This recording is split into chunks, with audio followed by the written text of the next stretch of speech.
Olá, sejam todos mais uma vez bem-vindos ao C-Pop, podcast de cultura pop do Correio do Povo.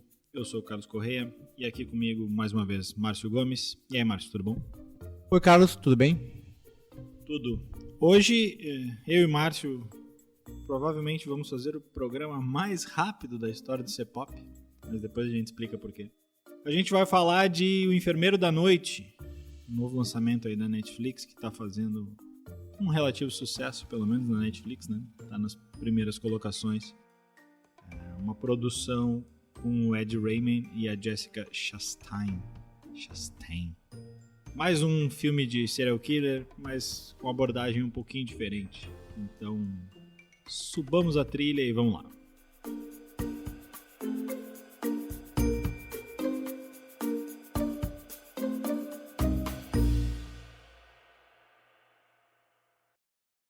Bom, como eu disse, né, mais um filme de serial killer, mais um filme baseado em história real, né? A gente há pouco tempo fez aqui um episódio sobre a série, né, do Dahmer, o canibal, que virou série e depois também ganhou um documentário. A mesma coisa que vai acontecer com esse Enfermeiro da Noite, a Netflix já anunciou para dia 11 de novembro o lançamento de um documentário chamado Em Busca do Enfermeiro da Noite, que é para ficar bem claro o título também para quem já viu o filme. A história se passa nos Estados Unidos. Um enfermeiro, no caso Charlie Cullen, né? Essa história é verídica. Ele é acusado de matar várias pessoas.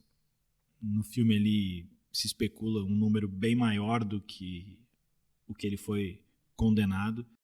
E a prática dele era pegar a agulha, furar lá o saquinho de soro e colocar outras substâncias, então era difícil pegar, né? Esse cara foi passando de hospital em hospital.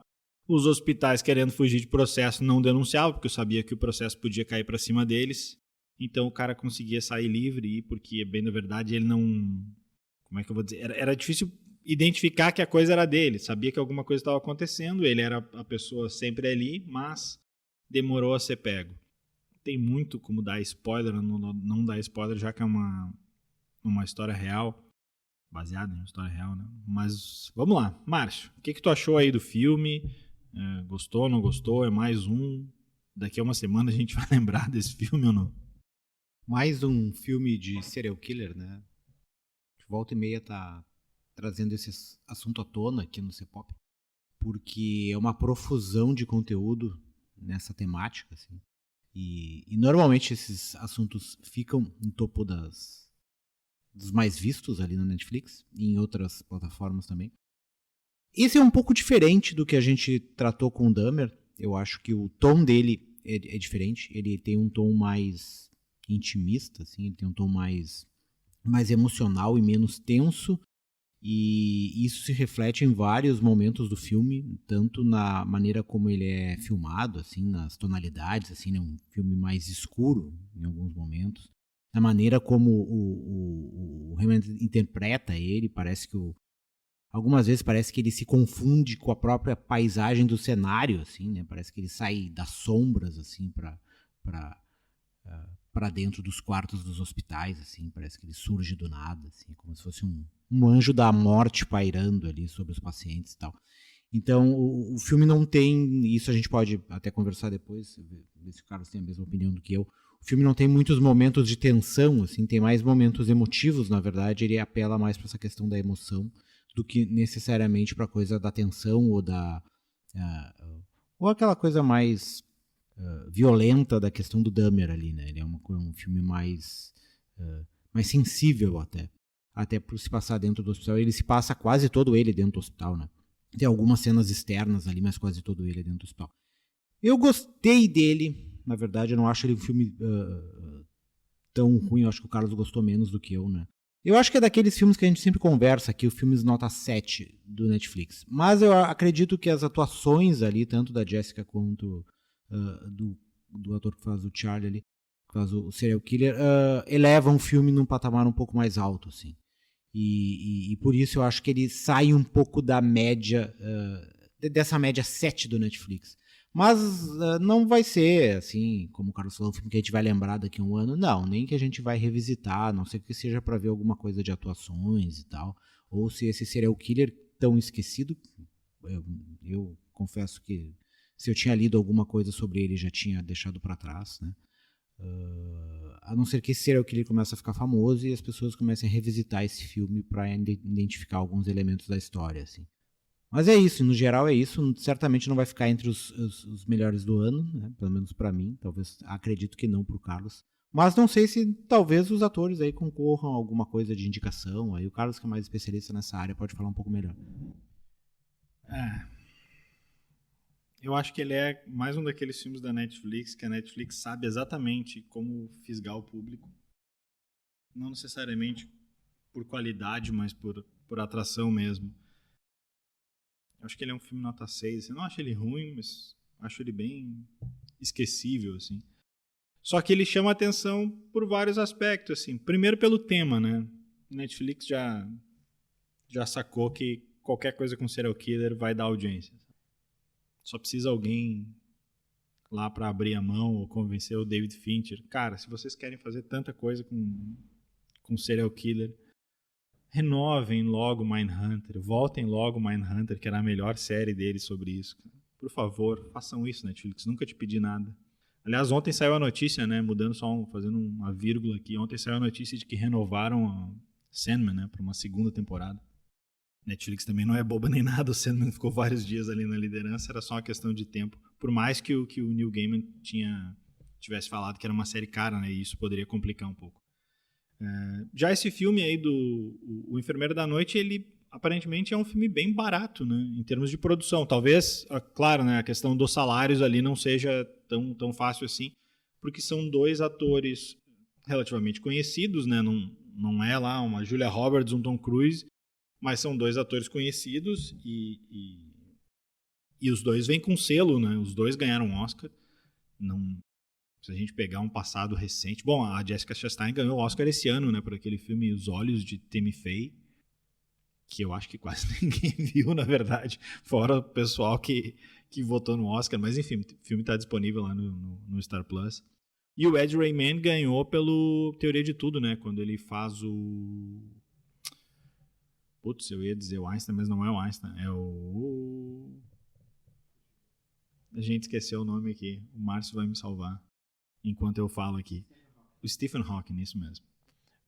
E ele era muito bom naquilo. Eu não sei, eu ouvi esses tempos um podcast falando, e acho que eu fui influenciado por isso, assim, de pegar um pouquinho de ranço dele, assim, porque eu acho que a atuação dele é mais teatral que cinematográfica, assim, parece que ele tá sempre um tom acima, assim.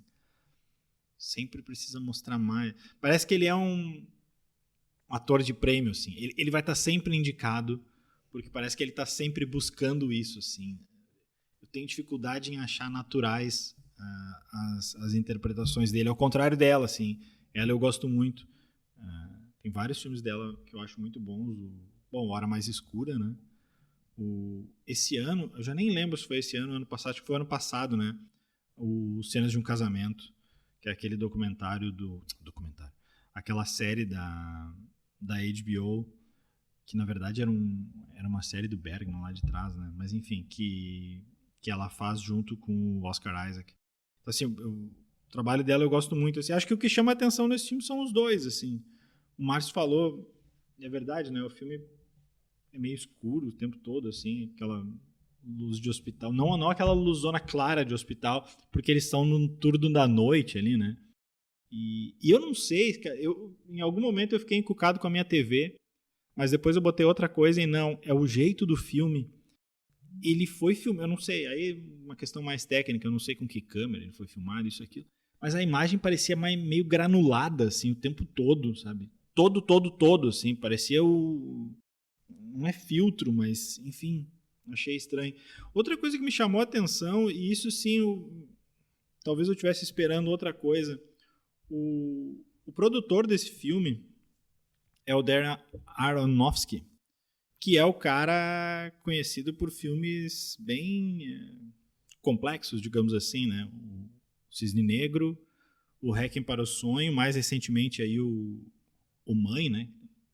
Todas todo mundo tentando interpretar o filme. Depois se fazia uma lógica, né, que não era uma reinterpretação da Bíblia, mas era, né, uma leitura toda particular do diretor sobre isso. E ele volta esse ano, né, num filme que está bem cotado na crítica, que é o The Whale, com o Brandon Fraser, né, que ele está meio que, por enquanto, é um dos favoritos a ganhar ganhar tá cedo, mas um dos... É provavelmente o nome certo entre os indicados a melhor ator no ano que vem de Oscar. Como esse cara, ele sempre faz uns filmes mais complexos, assim, talvez eu estivesse esperando outra coisa, assim. Eu fui pega de surpresa quando eu vi que tinha uma investigação policial no filme, assim. Eu disse, opa, sabe? Eu tinha visto a sinopse, mas eu não tinha olhado o trailer nem nada, então para mim qualquer coisa ali era surpresa. Aquilo ali eu achei um pouco, até achei mais interessante, por mais que aquilo ali não se aprofunde muito, né? E acho que o filme fica muito nisso, assim, ele não vai muito a fundo em nada, assim. Acho a história dela, em dado momento ali, me pareceu meio forçada a história. Ela tem que fazer um transplante, aí ela, sabe, qualquer coisa mais tensa. Cara, vai chegar o momento que ela vai estar tensa e aí ela vai passar mal. E aí eu não entendo se ela tem um problema cardíaco a ponto de precisar um transplante de coração e ela cansa de virar um corpo lá de uma paciente. E aí, em dado momento do filme, ela sobe, sei lá, 6 andares correndo. Não faz nenhum sentido. Mas, enfim, alguma liberdade poética.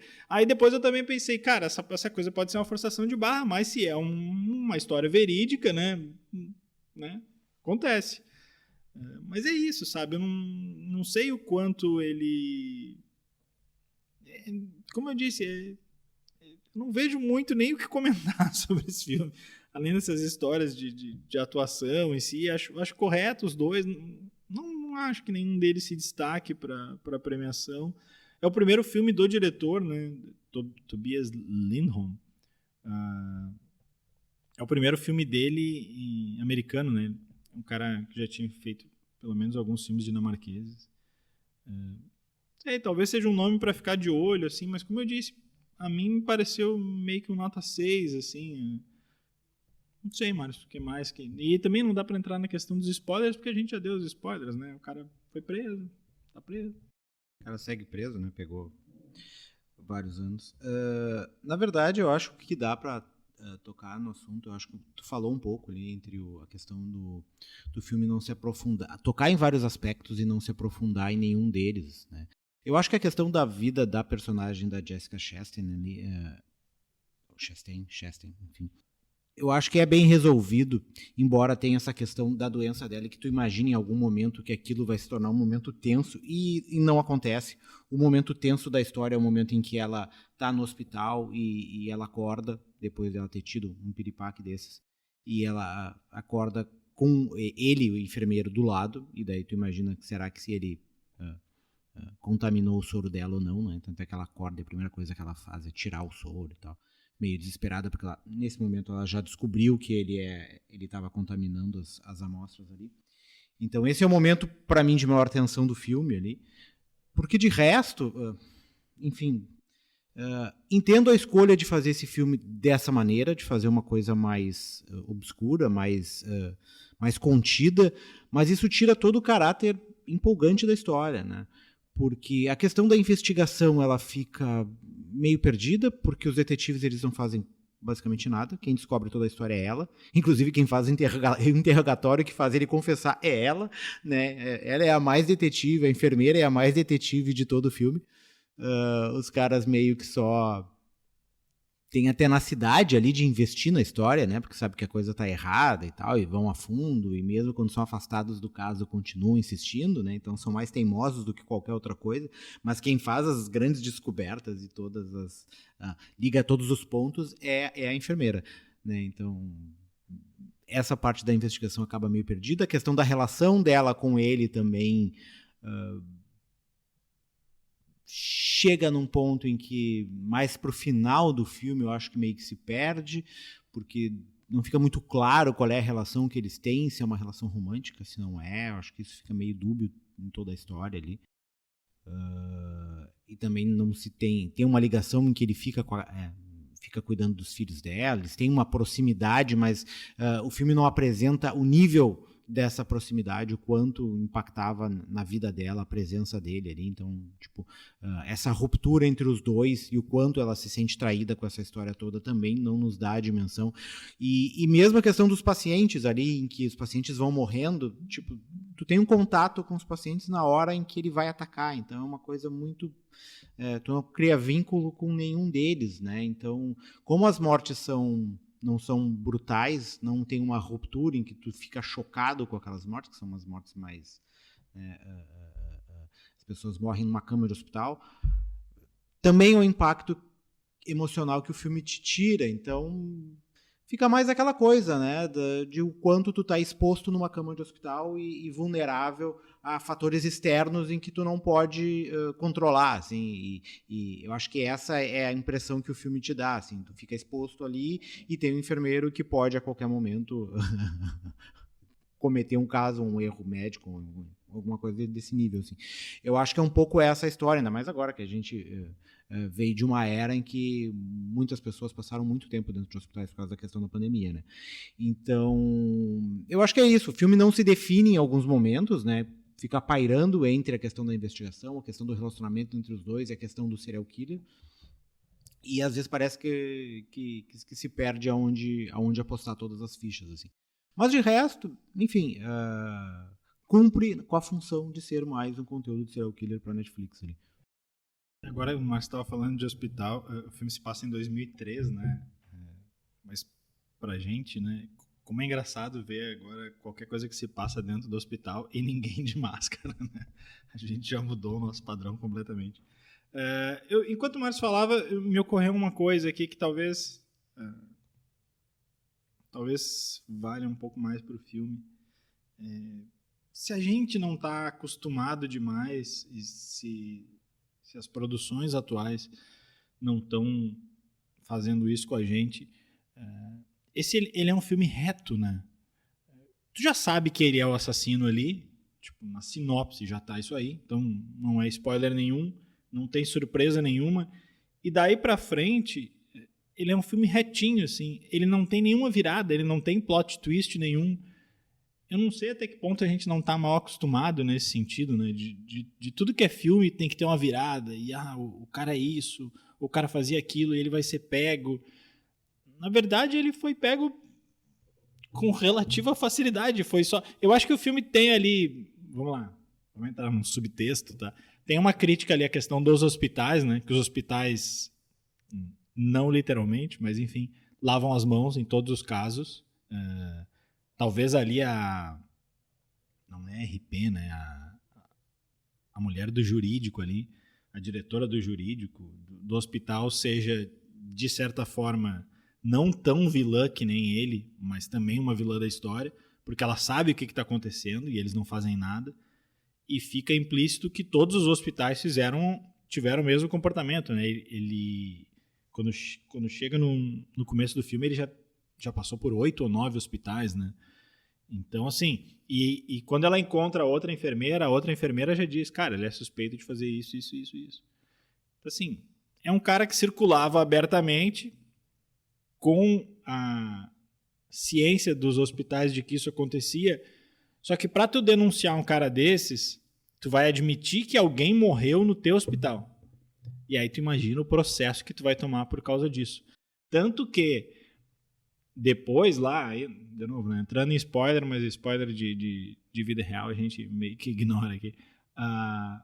Tanto que a hora que ele é demitido, ele não é demitido nem denunciado por crime nenhum. Ele é demitido porque ele preencheu errado a ficha da data que ele trabalhou no outro hospital. Então acho que talvez tenha um pouco de crítica aí, mas também acho que o público médio ali do Netflix, não sei se capta também essa... Talvez agora eu esteja sendo só fazendo uma análise arrogante, mas não sei, acho que é o filme da vez, assim. Tanto que eu tava vendo, assim, ele tá entre os primeiros, mas ele já não tá mais em primeiro, né? A última olhada que eu dei, alguma outra comédia romântica que já tinha passado. E agora vão começar os filmes de Natal, né? Que sempre vão ficar em primeiro ali. Como eu disse, assim, eu não acho ele ruim, mas acho aqueles filmes assim que no final do ano tu tem que fazer uma força pra lembrar que viu, assim. Sair do Enfermeiro da Noite para filmes de Natal é uma bela ligação, assim. Mas é um pouco esse o problema dele, tá? Que é o que a gente estava conversando, assim, que tu falou e depois que eu comentei depois, que é dele não aprofundar, de ser um filme reto, mas tocar em vários pontos e não entrar em nenhum deles e acabar sendo um filme, como é que eu vou dizer, na tonalidade meio chapado demais, assim. Ele não aprofunda a relação entre os dois, ele não dá as razões pelas quais ele mata, porque parece que o serial killer nunca explicitou, embora tenha uma entrevista dele para New York, quando ele estava tentando, depois que ele foi preso, ele tentou e doou um rim. Enquanto ele estava na prisão, fez um teste, um cara estava precisando de um rim e tal, e ele fez um dos testes e acabou dando positivo, ele tinha como doar. Então teve toda uma celeuma lá para que se ele poderia doar, porque ele ia ter que sair da cadeia, ir para um hospital, e as pessoas tinham medo, vai botar esse cara de novo dentro de um hospital, né? E na entrevista ele disse que um dos motivos pelo qual ele matava é que ele queria aliviar a dor das pessoas. Seria um motivo, entre aspas, todas as aspas do mundo, humanitário, né? Mas o filme não aprofunda isso, assim, porque o filme diz que ele nunca dá as razões e ela questiona e ele nunca responde. Tem um momento ali, talvez eu tenha visto o filme sem prestar tanta atenção também. Tem um momento ali que ele fala, quando a primeira paciente lá, a senhora morre, e ela volta ali e diz que, deixaram ela ali, e ele fala, tipo assim, não sei se era a mãe dele, alguém ele comenta ali, ele disse, também, sabe, aconteceu isso comigo, e a pessoa teve que ficar 2 dias... Naquele momento eu pensei, pronto, essa é a justificativa, sabe? O cara quer se vingar de todo mundo e tal. Ao mesmo tempo, e aí eu vou fazer uma relação nada a ver com isso, pode parecer meio macabra. Esses dias a gente fez o programa do Halloween, né? E eu tava vendo agora há pouco uma entrevista da Jamie Lee Curtis que se explica, na verdade, as motivações do Michael Myers, né?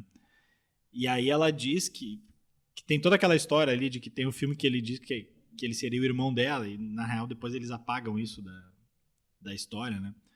E ela fala que na real não tem que ter explicação, que isso é o mais assustador de tudo, assim. Quando alguém sai matando aleatoriamente sem nenhum motivo, isso é muito mais assustador, porque tu não sabe de onde vem, tu não tem como se proteger nem nada. Nesse sentido, o fato dele não dar nenhuma justificativa de por que ele faz, tipo, ele nem tá buscando ali ser um serial killer conhecido, que nem outros tantos casos tem aí, talvez isso torne ele mais assustador ainda, não sei. Pode ser, até nem entro nessa questão, assim, eu acho que todos os serial killers têm um motivo, assim, qual é a questão de identificar, assim, qual é o problema que gera essa questão. Mas, enfim, o filme pode explicitar isso ou não. O problema é que o filme não explicita essa e tantas outras coisas, né? Ele não vai a fundo na relação, não dá as razões dele, não vai a fundo na questão dos hospitais, embora cite. Também a investigação fica à margem, porque é uma coisa que eles falam... en passant, assim, né? Tanto é que é ela que faz a investigação. Então fica tudo, né, um grande apanhadão, assim, jogado num filme com uma tonalidade escura, sem uma grande emoção, sem uma grande virada, como tu falou. Então é um filme que ele passa, né? Que se destaca pelas grandes atuações, assim, para uma história que tu não conhecia e que acaba ficando conhecendo e até desperta um interesse, tu acaba procurando mais informações, porque é um serial killer que tu não conhecia, que matou segundo o filme, e isso chama mais atenção do que qualquer outra coisa, matou, acho que esse número é meio descabido, mas vai saber, né? 400 pessoas, aí tu, pelo amor de Deus, 400 pessoas é o maior serial killer da história, se foi isso mesmo. Então, tu acaba indo atrás de outros dados, outras informações, tentar conhecer mais sobre esse cara, e obviamente a Netflix vai entregar essas informações pra gente. Eles falam que ele matou 49, mas pode ter matado 400. Haja margem de erro nesse caso. Haja benevolência dos hospitais também para ter deixado ele atuando durante tanto tempo e fazendo tantas vítimas assim. Então, é um pouco isso, assim, né? Que é um filme que a gente fica lutando para identificar as razões. Mas, de qualquer forma, é um filme de 2 horas em que, né, passa, né, Carlos? Não chega a ser uma tortura embora seja um filme triste, obviamente, né? Mas é um filme que consegue cumprir o seu papel de entreter, já que a gente vive numa era de entretenimento, de violência e serial killers. Vamos deixar assim. Vamos lá, então. Acho que fechamos por aqui. A gente pode ir para as dicas da semana. Eu ia dizer trilhas da semana, mas aí é o podcast de vocês. É outro podcast. Vamos lá, então. Trilha para as dicas da semana.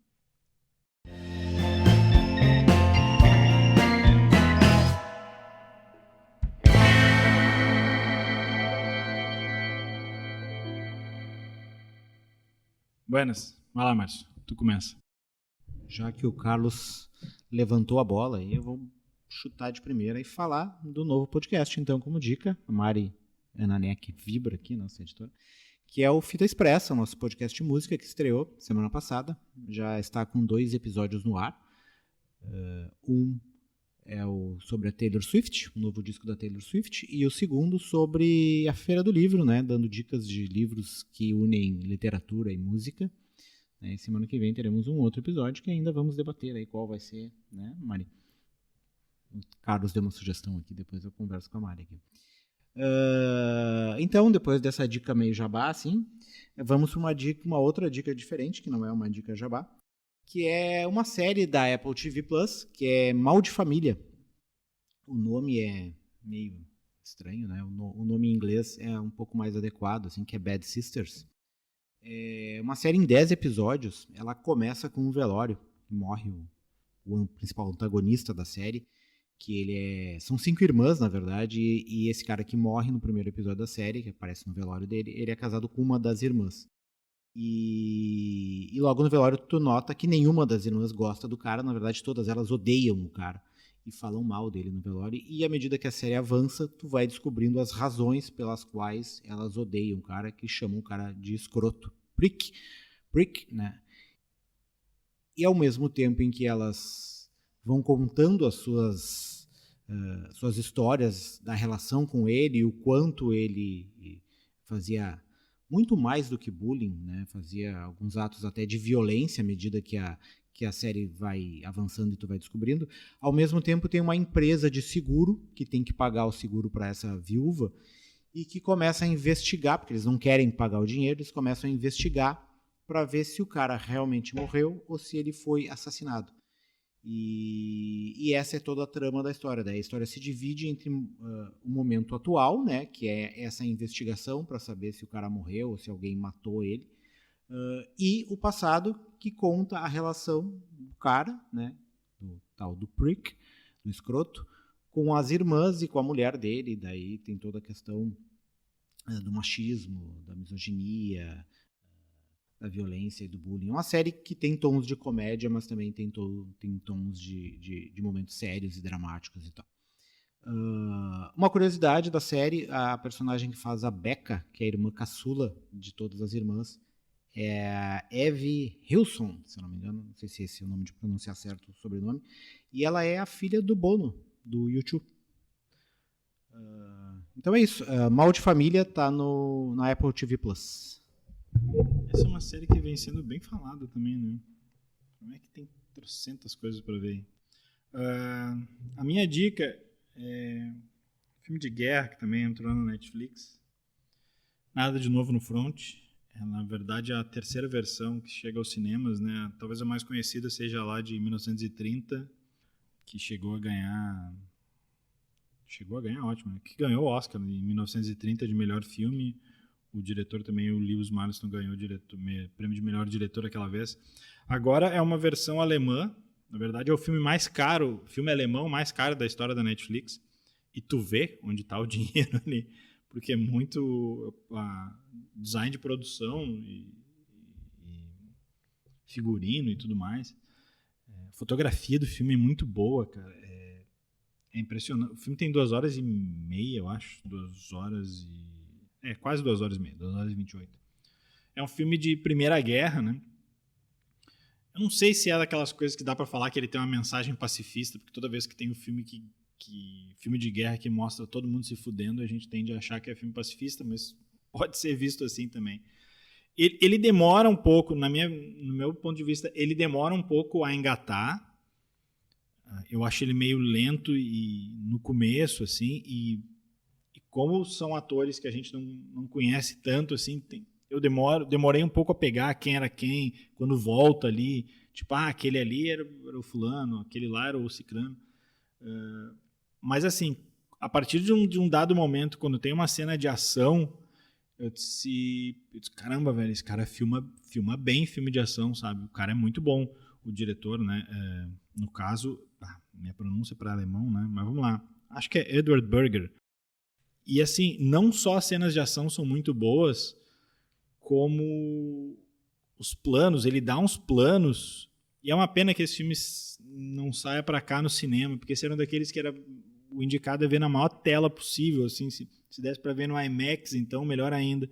Porque tem uns planos muito bonitos, assim, parece umas fotografias, parece umas pinturas, por mais que a gente esteja falando de guerra, né?